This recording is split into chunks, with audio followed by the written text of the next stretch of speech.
Backcountry.com presents Is This Cake?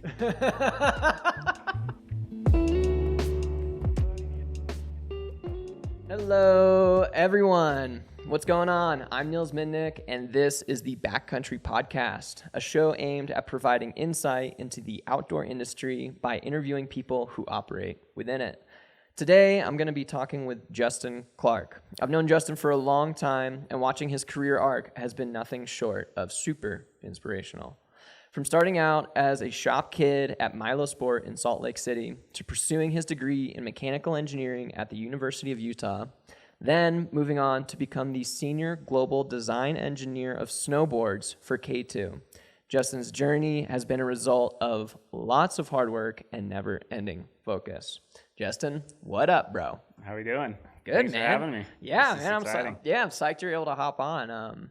We're kind of transitioning from summer into fall, and things are getting colder, and I know like all the movie premieres have been starting to pop off. And how was your summer, man?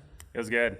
I've been dealing with some knee things for the last 2 years, a couple knee surgeries. So, not as much, going to Mount Hood and going to Europe to snowboard or all the fun stuff. Been able to surf, which has been great. Yeah. So it's been a mellow summer. Yeah. Yeah, all good now and super excited for the fall and to get winter going. I mean, we had such a good winter last year in Utah, and I really wasn't able to capitalize just because of all the injuries. So Yeah. I'm really looking forward to this year and just having a nice fresh start to it all. And Feeling strong. Feeling strong. Would like to go on another surf trip before winter I was comes. gonna say, I know. I feel like I've been a bit envious. I feel like you've leaned into surfing this off season and kind of like doubled down on it in a way. What was up with we bumped into each other down in Mexico, and you kind of had a pretty sick setup. What was up with that? My girlfriend and I, we bought an Astro van and built it out and drove it down to Mexico to leave down there. Luckily, there's direct flights from Salt Lake City to Baja.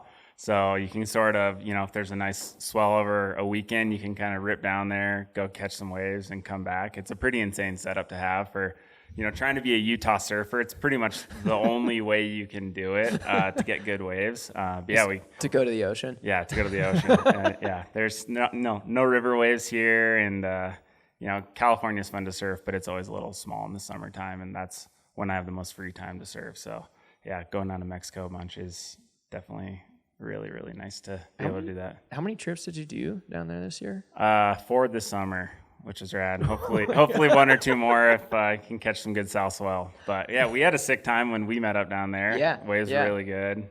Yeah, it was rad. No, man, it's fun. So then you grew up in Salt Lake City, right? Yep. And how did you find yourself kind of getting in the mix with the snowboarding scene in Salt Lake? How did that start out?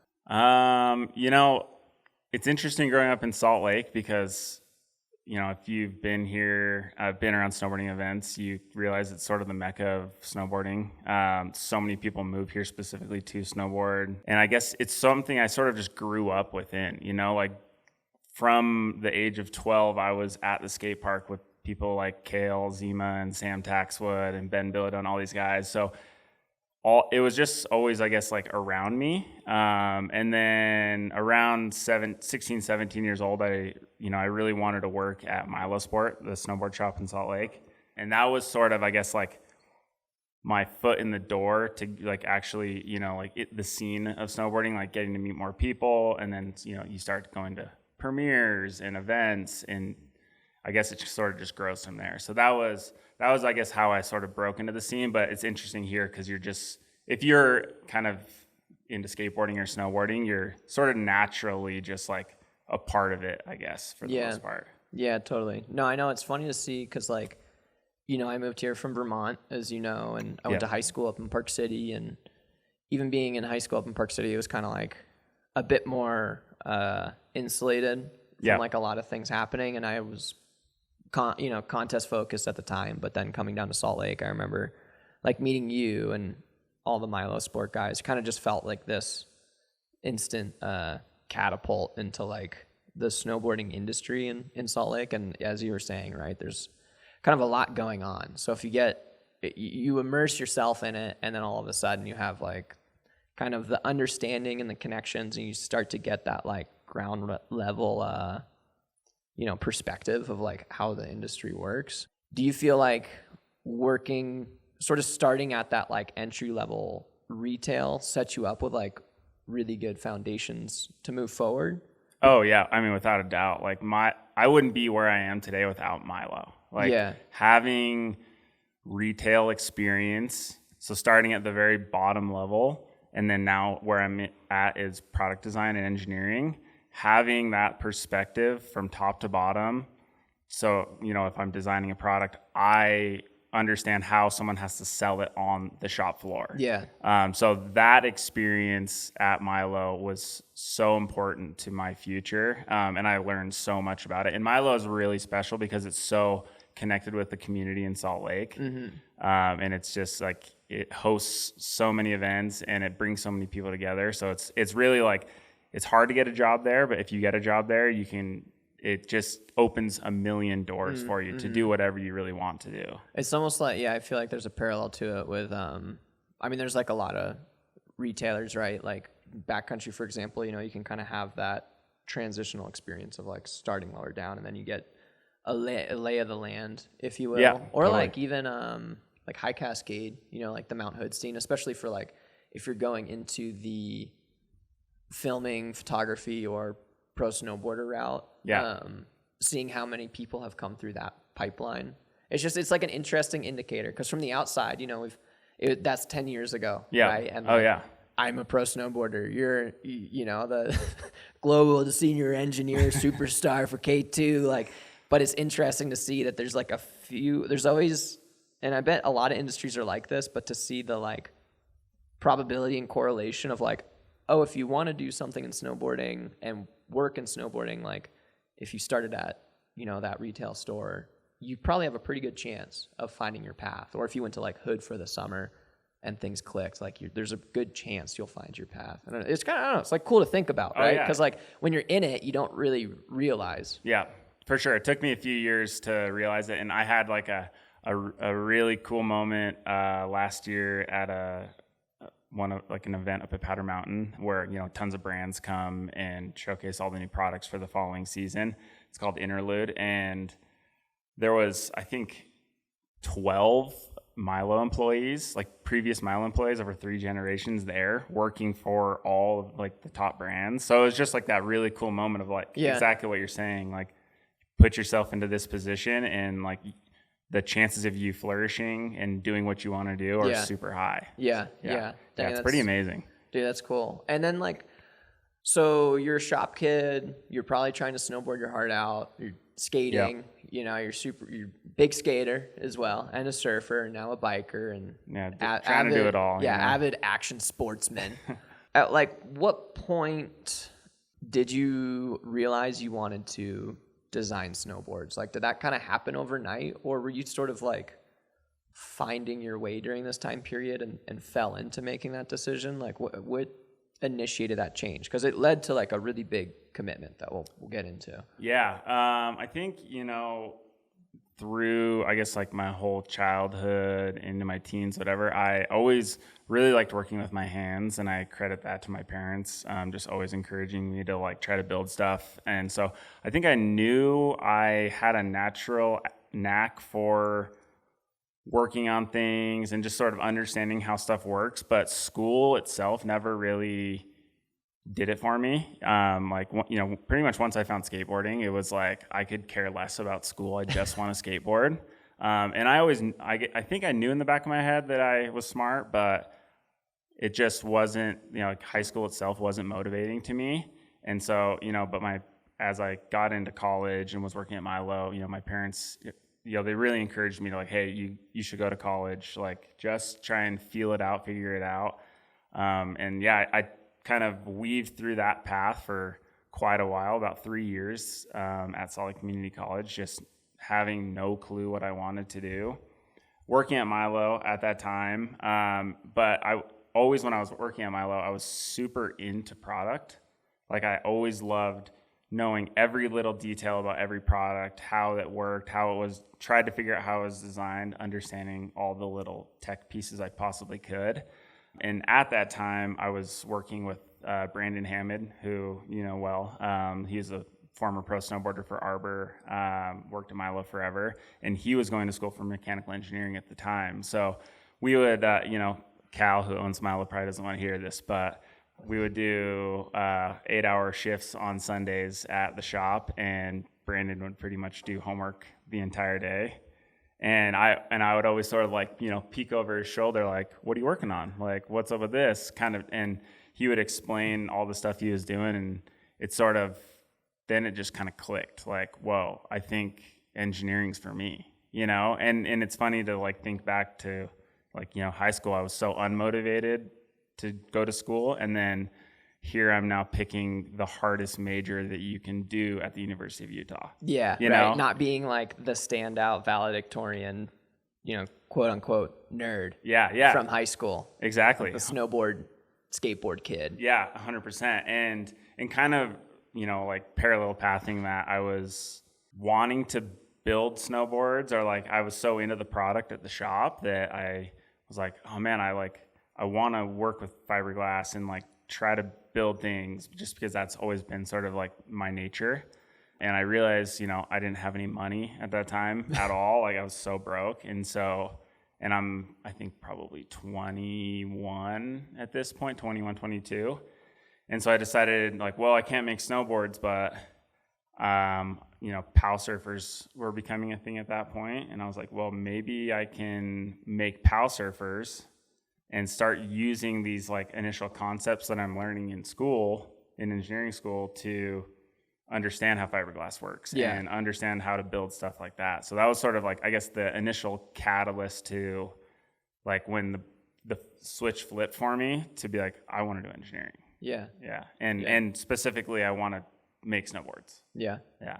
Dang, that's crazy. What was quick context for everyone listening, if you don't know, like POW surfers have been a really cool, almost like full circle cult passion of a lot of snowboarders and skiers and people that like riding POW. Essentially, it's a snowboard without bindings. So there's like a soft top. It's a bit of a wider, like base underfoot, maybe like a shorter board. But honestly, having done it, it is really similar to surfing, and it almost, you feel like you kind of take away some aspects of the control you have on a snowboard, and it like reintroduces you to that like sort of out of control playfulness that you like got you hooked on snowboarding or skiing in the first place. Just for some context, but exactly. What was the name of your enterprise you started? It's called Stony Surfers. And so my middle name is Stone. Yeah. Most people call me Jay Stone. Yeah. And so that's where, a buddy of mine, Ryan Landham, we were working at Milo together one day, and he was standing on one of the first boards I made, and he was like, dude, I'm going to need one of Stoney's surfers. And I was like, well, there we go. I guess that's the name. So we're starting it off there. Oh, man. And then like, okay, so you're like starting out school, you're starting essentially like your first company, which is like a business, right? But you're doing all of it. You're designing, and then you're like working on selling and marketing and all that stuff. Yeah. Pressing the boards, everything. And, how was it like, what I'm trying to get at is that through college, because again, contextually, I was like a year behind you in college. It was kind of cool to see, because Hammond was a few years ahead of us. There was you, and then I was sort of on the track to be doing a similar thing, right? Like engineering, snowboarding design. Unlike you, though, I was not doubling down with the amount of work I was doing in my free time. And I feel like it's cool because we'll get in to see how much that's paid off for you. But like, you're doing POW surfers, and then what were like some other ways through school that you were trying just to like leverage what you were learning in the classroom and like directly channel it back into snowboarding? Like your internship, and then like your capstone project and all that. Everything, the whole time it was cool. You're just like had one specific goal. Yeah.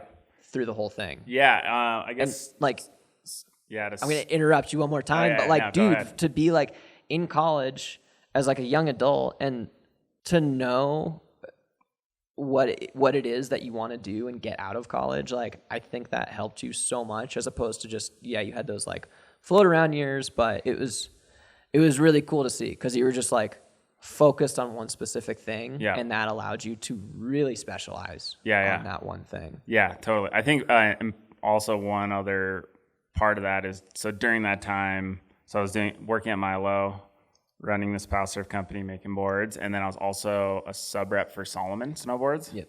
And so that was really cool because, I was getting retail experience, but then I was getting kind of like that halfway in between, like an in-house employee, so getting rep experience to understand how to work with other shops. So as I'm going to school and starting to learn design stuff, I'm sort of seeing the whole business of snowboarding and how I can really utilize each portion of that to become an engineer to make products. And basically, so what you were alluding to is, from all of those things, Milo, working at Solomon, making power surfers, I got a bunch of opportunities from that. Basically, people, at Solomon, Chris Granier, he was a pro for Solomon at that time, and he was getting offered a new pro model. And one day he walks into Milo and he goes, "Hey, I don't really know what the hell I want for this new board. And I know you know a lot about product and you're like going to school for engineering, right? So do you want to design my pro model?" And I'm just like, yes, this is like everything I've been working towards, like focusing so hard on school and like trying to learn every aspect of all these things.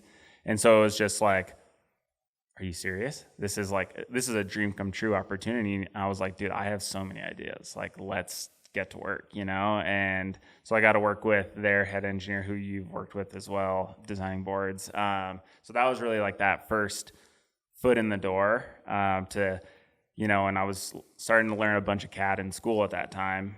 And now I'm like, wow, I'm directly applying what I'm learning in school, like learning how to design things, and I get to make a snowboard for this big company. And then from that, I got another opportunity with Niche Snowboards to basically do the same thing. They saw the power surfers and they were like, "Hey, will you design 2 powder boards for us?"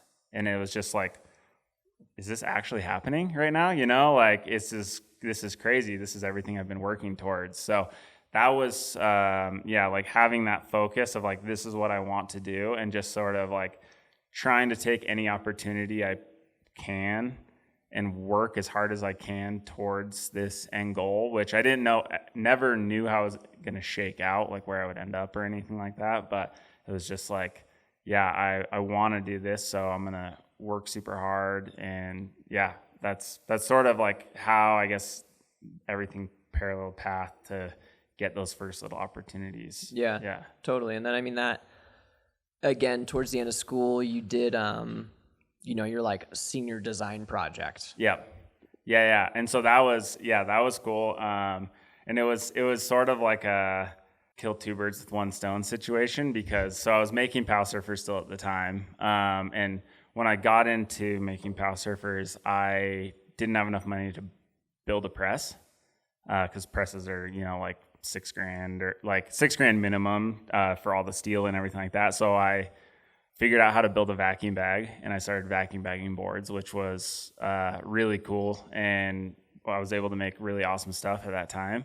But I really wanted to take the designs of my boards to the next level. And I wanted to build like a super, sophisticated, like automated press with like all digital readouts and everything. And I basically pitched it to our senior design professor, who was also a composites engineer for NASA, and he was super stoked on the idea. So it was basically like, I get to do a senior design project and try and build some really cool stuff that I get to use after school. And that was, so it was a little selfish, but it all worked out. The presses are out, I still have it. And that's what I use to make power surfers today. Sick. Yeah, pretty rad. Dang. And then, dude, like things kind of just kept snowballing from there, right? Like, I remember we were still in school together, and you were talking to K2 already about like a positioning that, like, engineering position that opened up with them. Yeah, it was kind of a crazy situation. So it was probably about year 3 of school. And so from working with Niche, they're out of the mothership in Austria, which is Capita's factory. So I was working with that factory, and they sort of lined up a job with Capita.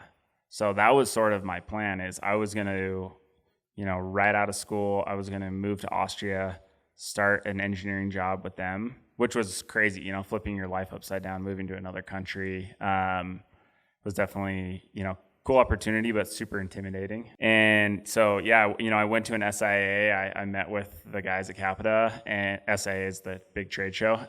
Met with them, and it was all good. We're like ready to go. And at that same trade show, I met Tom Johnson, he's the marketing director for K2 Snowboarding and Skis. So I met him for the first time at that trade show. We shared a hotel room together with a few other friends, and he's like, he'd just started at K2 and basically was like, hey, what's going on? What's your plan? And I didn't know at that time that they were looking for a snowboard engineer. And so he was sort of picking my brain, and he's like, I was like, oh yeah, I'm going to go work for Capita. And he's like, oh, okay, cool. Well, let me show you the line. So he showed me the line. He was super nice.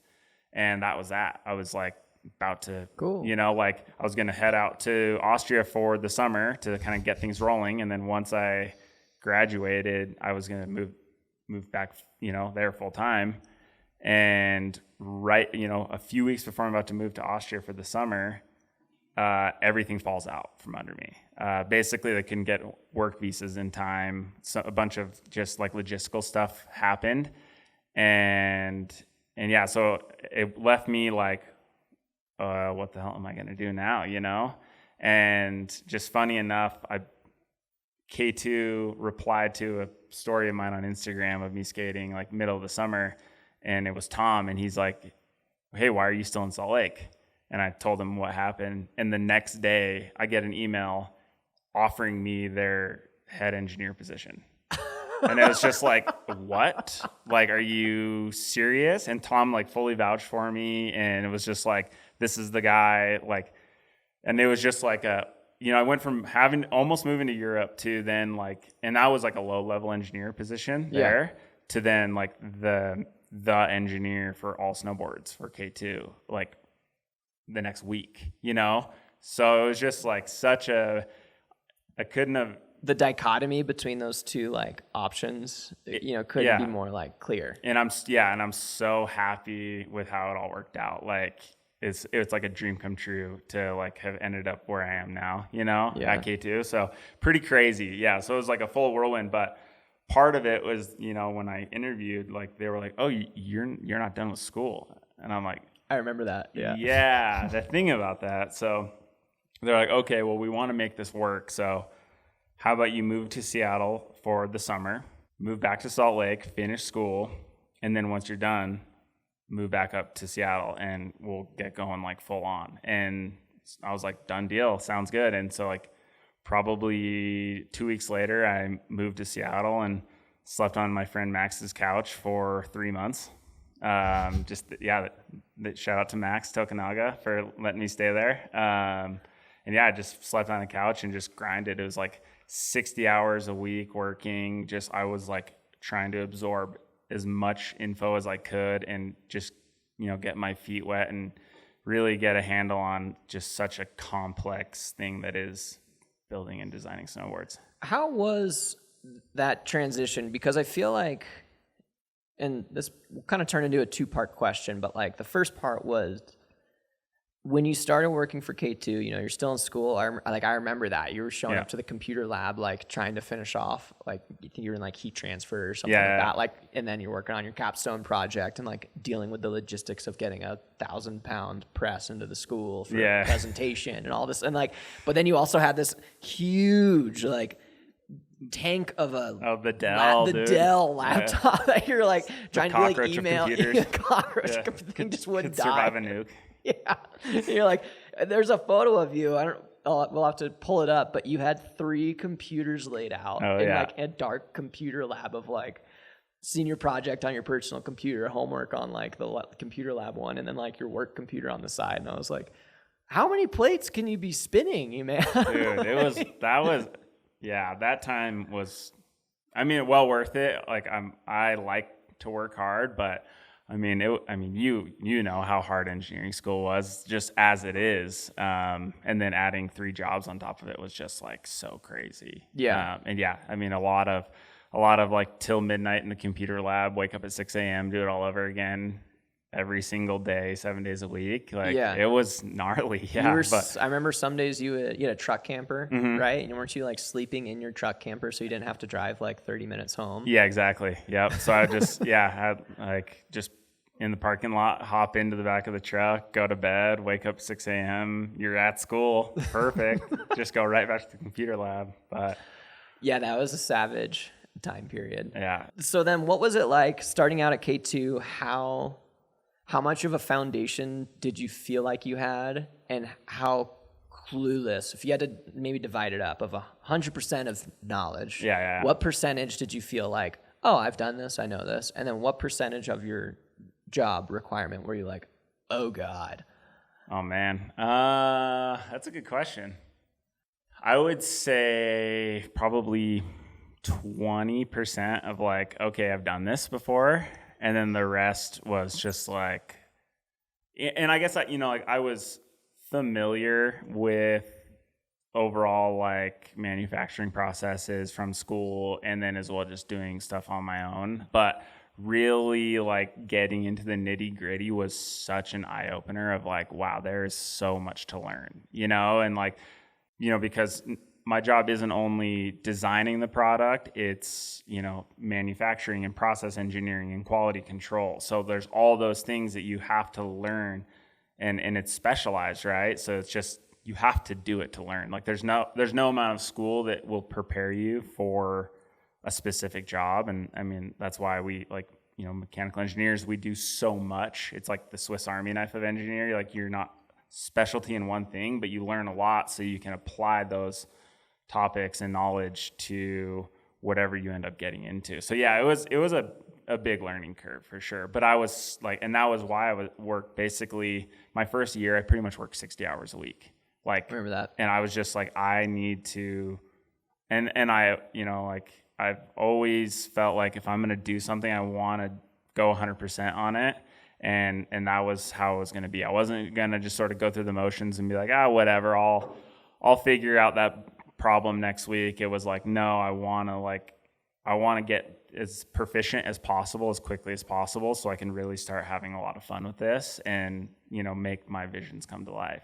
So yeah, it was rough for sure, but it was all so worth it. Yeah, totally. And before, I kind of want to talk about, we'll transition in a second to like talk about the specifics of some of the boards you've worked on, and we got them lined up back here, and we'll get into that. But also I feel like contrasting you and myself, we're both in engineering school. I was pursuing pro snowboarding, you're pursuing snowboard design, and and granted, this might have been a lack of, I might have just been lazy, but I feel like you had like a really good knack for what a snowboard should have or look like, or the designs of like the specifics of how a snowboard should operate and what on a design scale, what that looks like. Because for myself, I get on something, I'm like, it's kind of soft. Yeah.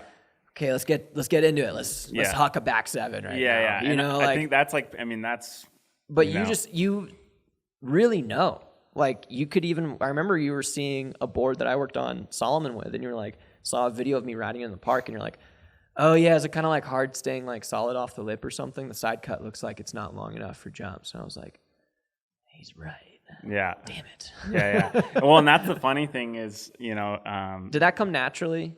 I don't know if it necessarily came naturally. I think the background that I have as far as like working at Milo, we would go to every demo possible, and we would be testing, I'd probably test close to 100 snowboards a season. You get demos dropped off at the shop. And so, with my type of brain, I'm trying to pick apart how things are feeling, because if I have a better understanding of how the board rides, then when someone comes into the store, I can sell it to them better, right? So that was, I guess, my initial kind of thought process on how I was sort of breaking down snowboards without even knowing at that time, I was like, okay, I'm doing snowboard design. It was like, I just want to be a good salesman and make sure I'm getting people on the proper equipment so they have the most fun. So they want to come back to Milo and make another purchase. And, so that was, I guess, like the start of it all. But I do think with pro snowboarders, it's really funny. I think you've come into your own on this. But like, you specifically, you filmed an entire video part on like one of the softest intermediate snowboards. I remember that Solomon makes. And all of us were just like, how is he doing it? But like, you're so good that you could just make it work. But so where I think I have enough skill on a snowboard to be proficient. But it's not like, I'm not like ultra talented where I can just make anything work. Right. So like, I'm now like, okay, how can I, as I'm designing a snowboard, like how can I utilize flex patterns and different tech to really enhance this, where it's going to make a bigger difference for someone like me because I'm not as good at snowboarding as someone like you.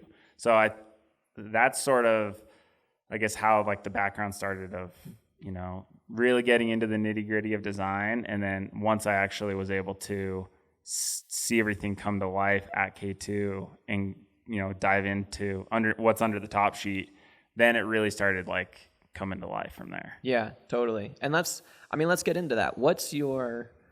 And this could go on for a long time, so we're going to try to keep it quick. Cliff notes it. Give me the cliff notes of your snowboard design process. Where does it start and like where does it kind of end? I'm sure starts with like, well, here's the board already, but we need to update it or change X. I think so. If you're starting a board from scratch, and this is where it really comes into like, you have to worry about the brand as much as what you're personally doing. So like when I came into K2, it's like you look at the brand top to bottom. Okay, where are their holes? Where are their boards that are just outdated or really need improvement? So you want to have like an overall target, right? For if it's like a super aggressive all mountain board or a park board or whatever, you have your understanding of where it's going to fit into the line and if there's a need from customers for this style of board. So you start there. Is it like market? What's it? Viable? Market research. Is it like a viable product or something like that? Yeah, exactly. Yeah. So, you don't want to make some crazy off the wall board that, would make no sense and only speak to like 10 people around the world. The XLT. Yeah, exactly. Every brand's gone down this route of ending up with a way too specialized board. Solomon had this board called the XLT, which would be great for like someone with a size 7 foot looking to go 30 feet out of a half pipe. And then aside from that, it maybe didn't. And that's meet the Nils. needs. Yeah. Nils is the only one. I loved it. He's the only one that liked it. Everyone else was like, this thing's terrifying to ride. But keep going with that. All right. So there's your product need. Yeah. And so really it's like you start with the brand, product need, where is it going to fit into the market? And then from there, I've definitely been super fortunate with K2 that they've pretty much given me the green light to do whatever I think is best, which is I'm super fortunate to be in a product design position like that because that's pretty rare. And that comes from having all that experience from, retail to repping to product design. And so, my best interest is making the best board for the customer for K2. And so from there, it's sort of like open season with what I want to do with it, as long as it's sort of hitting this market segment. So with tech, you have like, okay, there's a price point. So if it's in a certain price point, you can't put every piece of new tech into the board because it will be too expensive for the customer. So you kind of have to understand like what you're trying to get out of the board, and then that sort of will then drive what tech you want to put into the board or what extra features. But I try to start out with, a few different shapes just because like shapes are fun to play around with, a few different side cuts, a few different flex patterns. I try to get, a really good chassis, just something super solid with not a lot of tech built into it. You sort of want to get like 90% of the board super, super dialed before you start adding stuff in. Right. So, because if you make 5 different prototypes and they have 5 different crazy layups, you don't really know what is changing. interacting with what, and so it's really hard to decipher that. So you want to start like almost bare bones, and then kind of get what you feel like is like a dialed platform, and then you start adding in some carbon, or you start like then tweaking things from there. And that's kind of like, I guess, the foundation of how you go from concept to your initial prototypes to then, final product. Yeah. But there's totally. a lot of steps in between. Yeah, for sure. I can imagine. And I want to get into the Alchemist. Yeah. Because I think the whole story of the Alchemist is almost we're going to get into this right now. It's like a pretty cool, almost like symbolic, climatic, you are as an engineer successfully doing your job, pinnacle product. Like, give me let's get into the story of the Alchemist. Yeah, totally. Yeah, so it's all grab it. Nils will grab it. So yeah, this was the first board I got to design at K2. When I started. So a little backstory on how this thing came to be. So I started in that summer, like I was talking about previously, and I went up to Mount Hood. Basically, they was having a big K2 week up there. They have a house up there, and I got invited up. Like, hey, come up and ride a bunch of boards and get familiar with the line. So I was like, okay, sounds good. Went up there and rode a bunch of stuff and rode this one board called the Joy Driver, which was their all mountain like hard charger board, and hated it. Like absolutely hated it. I was like, this is one of the worst snowboards I've ever ridden in my entire life. I took 2 runs on it. What was bad about it? Just camber profile it had not enough camber, way too much rocker, so the tips and tails were just flapping. You couldn't hold an edge. It was way too narrow for the type of board it should be. It was just stiff in the weirdest places, like torsionally super stiff between the feet, so you couldn't foot steer it at all. Everything about it was just awful. Like it was one of the worst snowboards I've ridden for sure. And so basically, one of those first meetings when I started I was like, hey, I just rode this board and this is terrible. We need to scrap this thing and start from scratch. And K2 has always been a freeride brand. Like from the very beginning, they've been like through and through the American freeride brand. And so with that being said, I was like, we need to make an all new freeride board. We're getting rid of this Joy Driver board and we're starting from scratch. And I basically, sort of with the help of Tom and our product line manager, Megan, pitched this idea of the Alchemist. We didn't know it was called the Alchemist at the time, but pretty much the whole thing was, let me make the craziest snowboard I can make with the most amount of tech that will be like our pinnacle flagship freeride board. And everything, like, just give me that opportunity. And they were like, yeah, no questions asked, let's go for it. So it was pretty insane. Like, no cap on budget to try stuff, and like a limitless amount of materials, prototyping, everything. And so it was just like, think about, I was going to school for ever, such a long time. 7 I years. had so many ideas, and this was my first opportunity to just like let them all out and do whatever I wanted to do. And I had full control of it. And it was like, kid in a candy store. I was like, I can't believe this is actually happening right now. So yeah, it was like, so when the time of launching this board, every piece inside of it was new tech for K2. So it was like a complete overhaul of their line with the first board. And so really, yeah, this one, like I've always loved riding powder. I mean, growing up in Utah, it's hard not to. And so this board specifically like really spoke to me as far as riding style goes. I've always liked boards like this. And so I had a good idea of what I wanted to do with the board. But yeah, it was a lot of trial and error, trying new things to really get to this point. Yeah, I mean, and if you I'm not sure if you can really see it on the camera, but like if you can see the the construction layup underneath this thing. Yep. There's a lot going on. Yeah. What was like your is there like a elevator pitch of what the guts of this thing has? Yeah, for sure. I mean, this could be like its own podcast. There's so much stuff I in know. this. That's why I'm like, elevator pitch. Give me 2 minutes. So the first thing that was like, I think the standout with this board, like you saw in the original graphic of the Alchemist, was like this clear window in the nose, and it was like this transparent nose. And I think that took a lot of people by surprise. Like, whoa, what's going on with that? So that tech is called Space Glass. So it's this is a mouthful. It's an American-made pre-cure fiberglass. So it's pre-cure fiberglass in the tip of this board, in the tip and the tail of this Antidote behind me, made by Hexcel, which is the company. They're actually in Utah, over by USANA Amphitheater. They make all the carbon fiber and fiberglass for NASA. So that's where space kind of came into the Space Glass name of it all.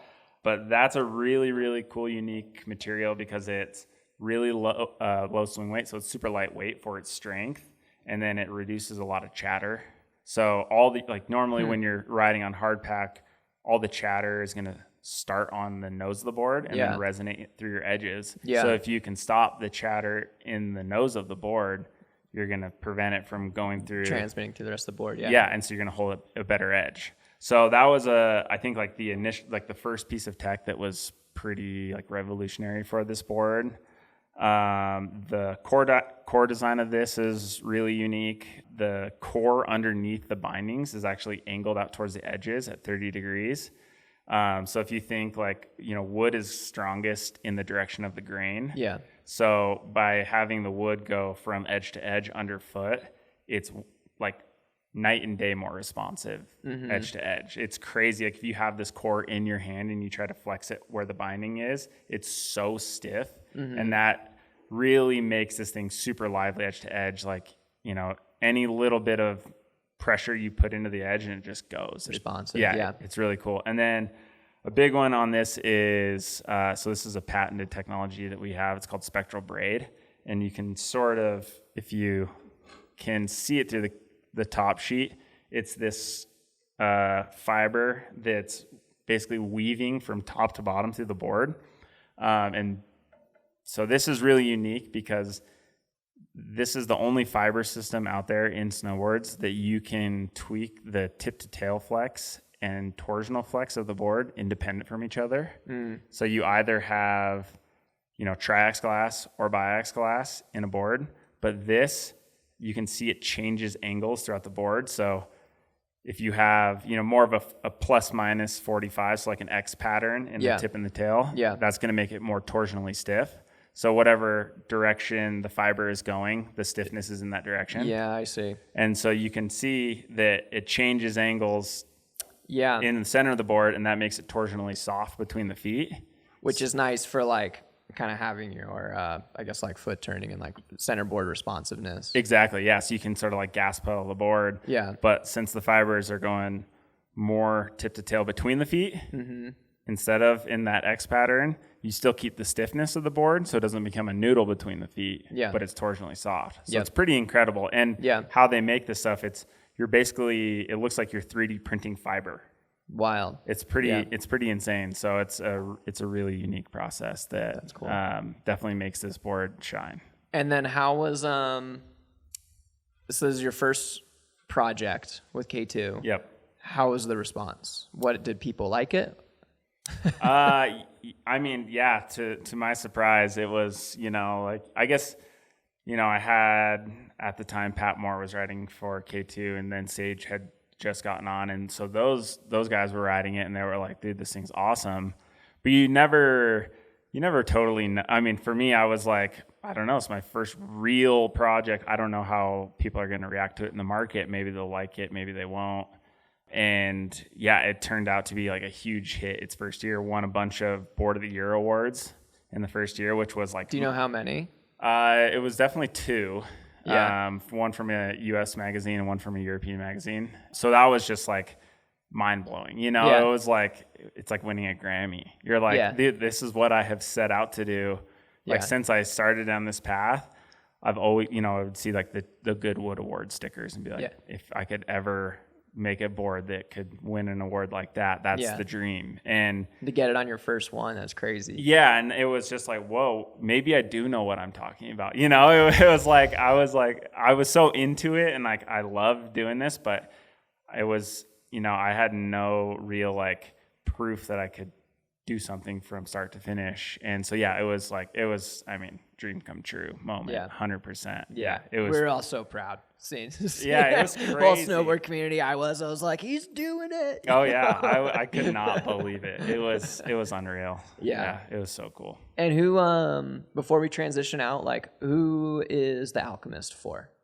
Yeah, so really this is designed for like more aggressive, like all mountain kind of charger rider. It's not over the top stiff. So it, you know, if you're like that intermediate up rider, you can totally get on this thing and have a great time, but it's more someone who wants to go fast, ride powder, hit cliffs, that sort of like directional hard charging. That's what this thing's made to do. Mm-hmm. Yeah, it's perfect. It's so much fun. Yeah. You'll get on this thing and you can go so fast on it and you feel so in control. It's pretty crazy. That's cool. Yeah. There's a few Salmon boards in their line that you're able to just like open it up and you're like, Yeah. No stress. It's so safe now. Yeah, for sure. Yeah. You're not going to go over the nose or anything. It's rad. But yeah. It's got such a fun quadratic side cut, a bunch of pretty insane tech in there. That's great. Yeah. Let's get into what's the next one? Is there the lineup that we got here?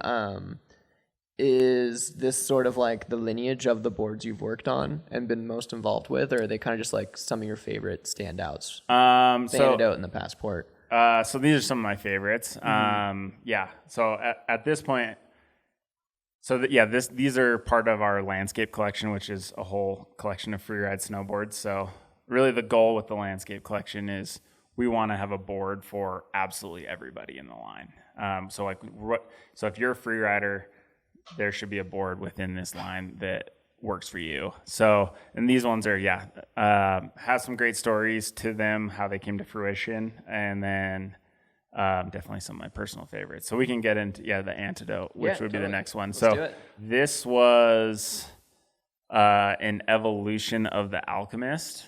And how this board came to be. Sage Kotzenberg, you've known him forever. I've known him forever.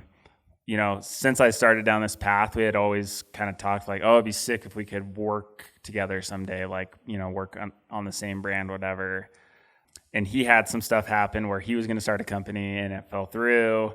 And, you know, we were snowboarding at Brighton one day and I was like, yo, do you want to try a K2 board? Like, I've got an extra, I think you'd like it. And he just started riding them. And it was just this natural progression of like, wow, like this is perfect. You're designing the boards, we snowboard together. I'm liking how these things are riding.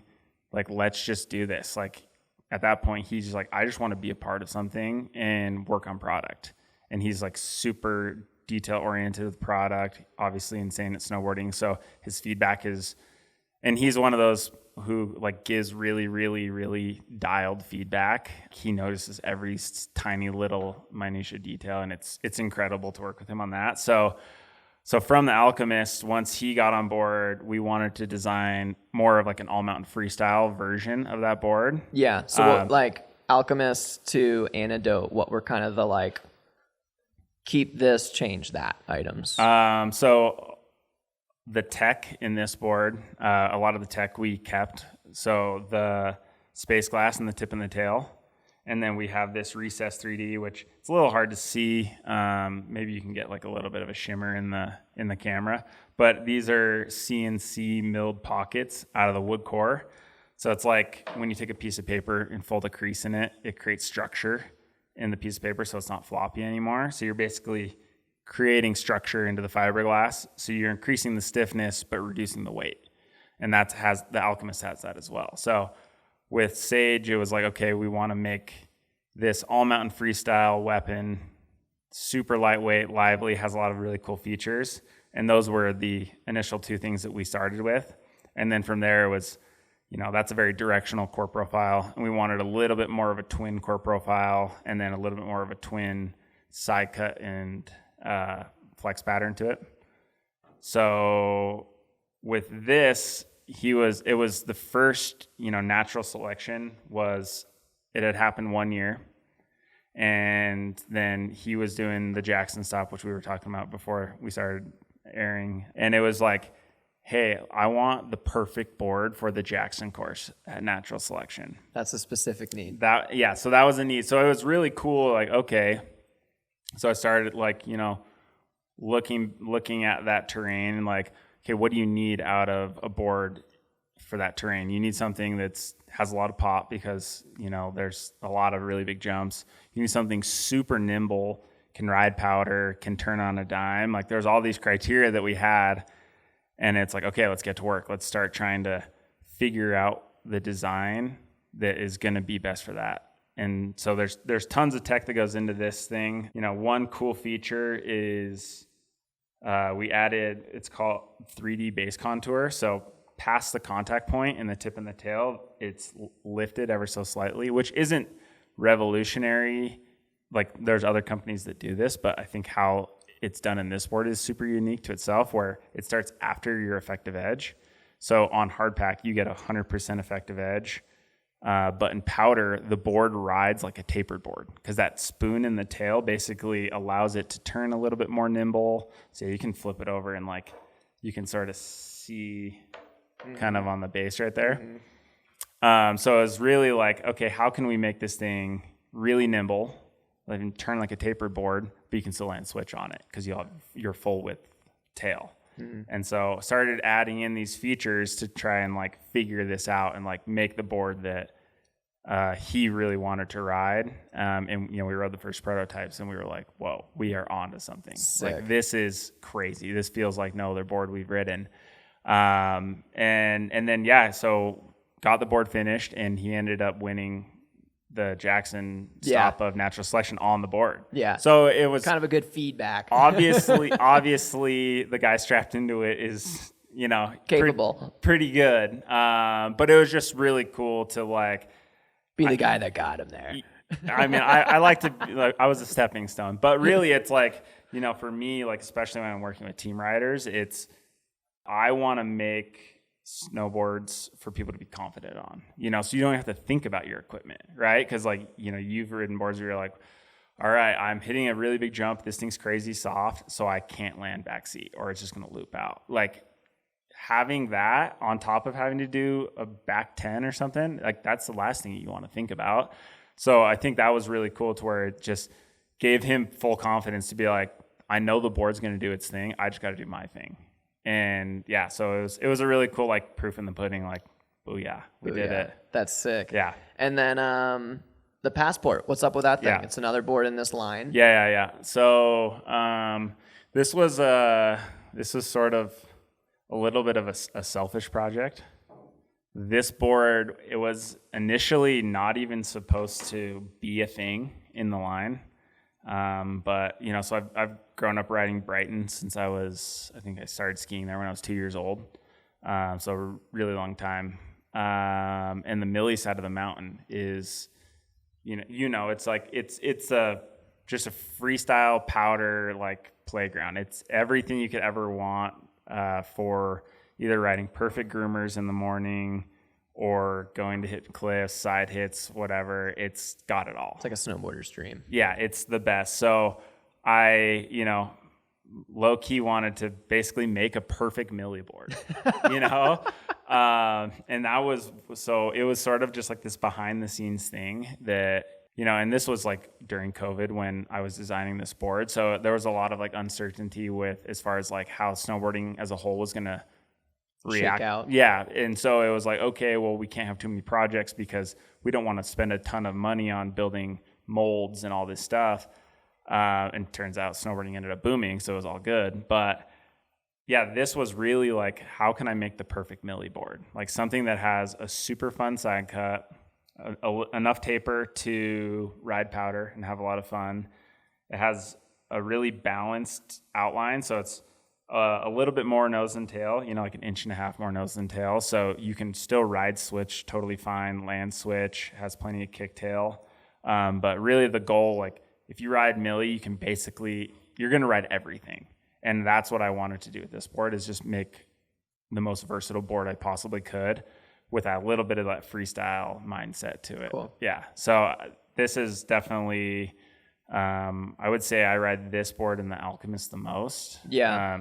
Is this kind of more like getting into like, who's this board for? Is this sort of like a daily driver? You might not have access to the gnarliest POW days, but you still want to like shred. Yeah. And it's a super, and one cool thing with the landscape boards is they're all unisex.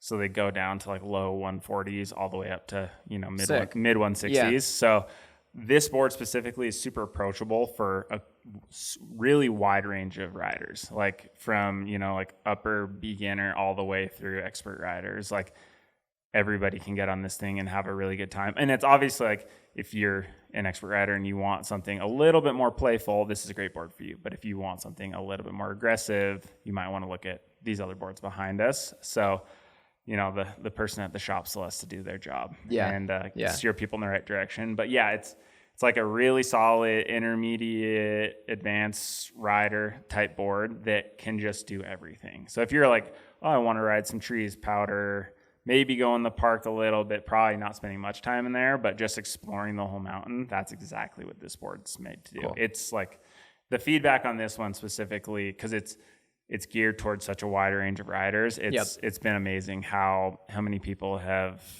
gravitated towards it and absolutely love it. And then even as like a rider, Solomon, from what you're describing, Solomon has, I think, a similar board. Would you say this is maybe in a similar line as the Super 8?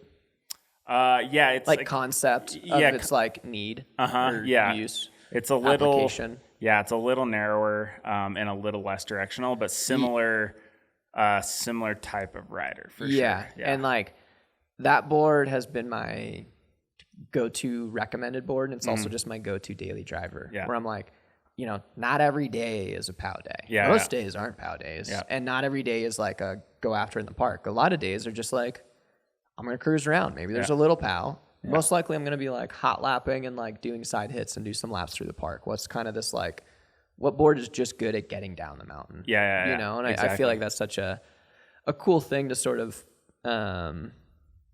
put out in a line is that like daily driver. Yeah. In a way. Oh, for sure. I mean, and we're fortunate to be here where we have access to really good powder a lot of the times, where a lot of people don't get that option, No. And so just having a fun board to do everything on is super important. And that's where, this thing came to be. Oh, yeah. That's sick. Yeah. All right. I'm going to put it back up. And then, dude, what's, we're kind of transitioning from summer to fall, soon fall to winter. What's on the horizon? So I've been working on a new POW surf company, which has been super exciting. It's called 4D, like Fourth Dimension. So that's a big one coming up. It's exciting. So starting to press all new board shapes and everything. Griffin Siebert's going to be doing some art on them, which is exciting. So get the homies involved. Maybe a surf trip or two before winter starts, and then just kind of jump right into things, get going on. We got a big year of new product coming out, so got to get working on testing stuff. Sick, man. Yeah. Well, dude, thank you so much. It's always nice just talking shop with you and catching up, but it's fun to do it in this setting. I really appreciate you being able to cruise out and hop on. Of course. Any thank yous you wanted to toss out? Yeah, thank you to my mom and dad, Pam and Lincoln, first of all. They're the best. There's endless thank yous to them. Girlfriend Grace, friends and family, everybody. Yeah, thank you for hosting me. Thanks Backcountry for doing this. This is super cool. And K2 for believing in me and letting me do all the things I've been doing and making some cool boards for everyone. So, yeah. Good stuff, man. Well, I'm excited.